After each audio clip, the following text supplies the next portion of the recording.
3 and 44 of Maniac Magee.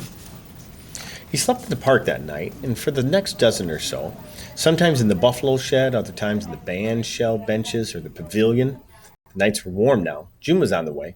He ate when and where he could for apples and carrots and day-old hamburger buns. You couldn't beat the deer and buffalo pens.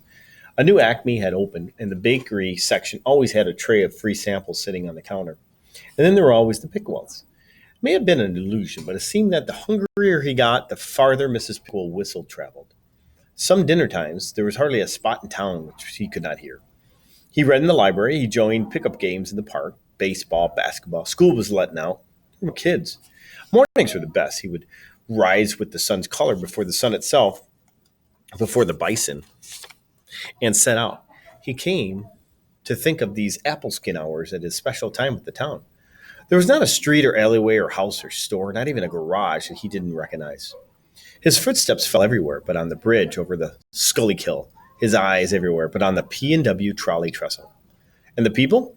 Most of them he did not know by name or face, yet they revealed themselves to him just as they slept. He knew them by their windows and cars and porches and toys they left outside. But most of all, he knew them by their backyards.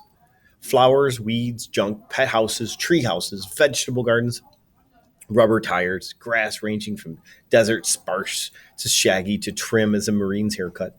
The backyards were as different as individual as faces.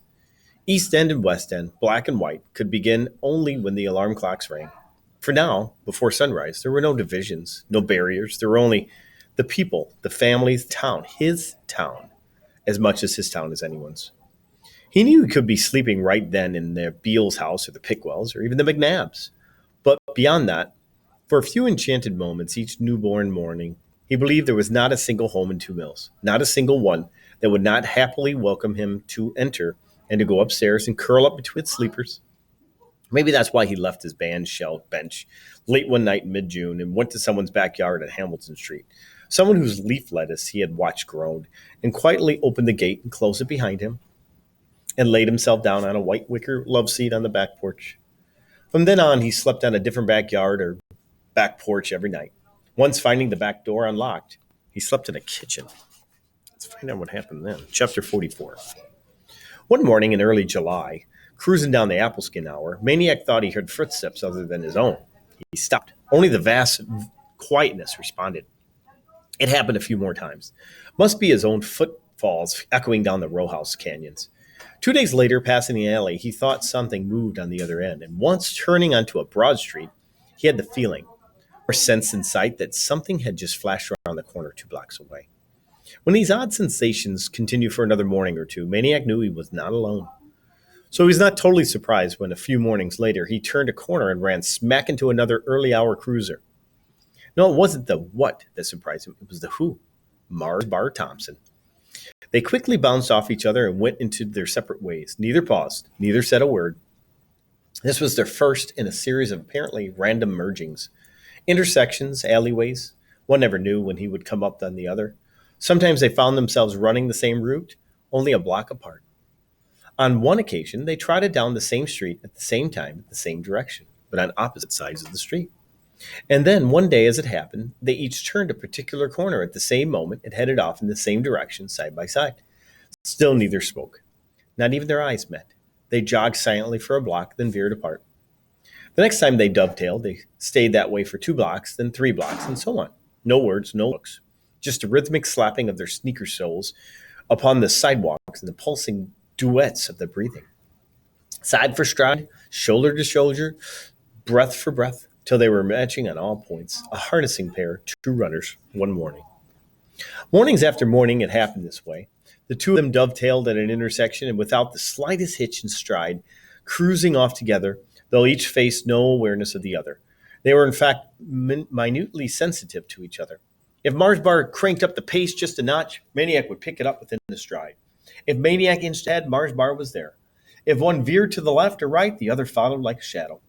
One day, one was the leader. The next day, the other.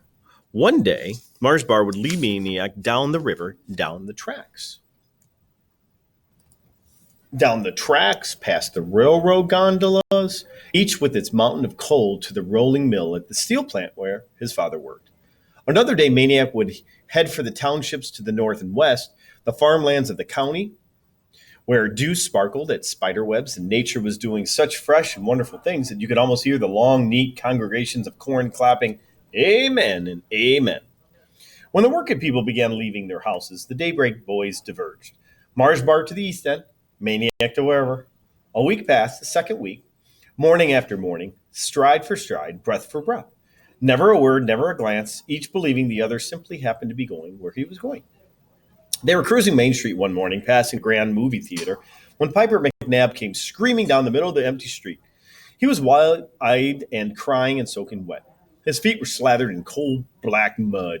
He shrieked and babbled at them, but he made no sense, so they just followed as he raced frantically back up to the street. As they ran, the belch-like toot of a whistle grew louder and louder.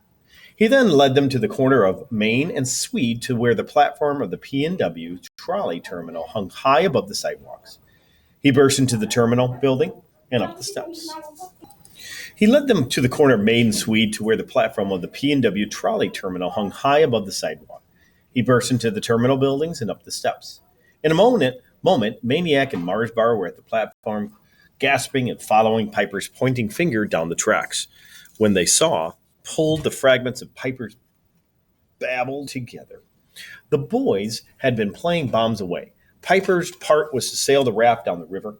Russell's part was to wait on the trolley trestle that spanned the river, and when Piper passed underneath, bomb away from a pocket full of rocks. Everything went as planned, unless you count Russell's failing to sink the raft, and Piper's practically drowned trying to beach it, until Piper returned to the terminal to find Russell still up on the trestle. Apparently, without the target below to focus on, Russell had suddenly discovered how high he was. One false step, and he could slip right between the ties to the river. And that's where Russell was now, out on the middle of the trestle, high above the water, frozen in terror, not even a railing to cling to, responding neither to Piper's cries nor to the red and yellow P&W trolley, which also occupied the trestle, idling and tooting about 20 feet away. Piper pulled at Maniac. Save him, save him! Mars Bar stared with growing astonishment at Maniac, whose wide, unblinking eyes were fixed at the trestle, yet somehow did not seem to register what was there. Nor did he seem to hear Piper pleading with the drenched, mud-footed kid clawing at him. He turned without a word, without a gesture, and left the platform and went downstairs. Shortly, he appeared at the sidewalk below. He crossed Main and continued walking slowly up Swede, Piper screaming at him from the end of the platform. And that's the end of chapter 4.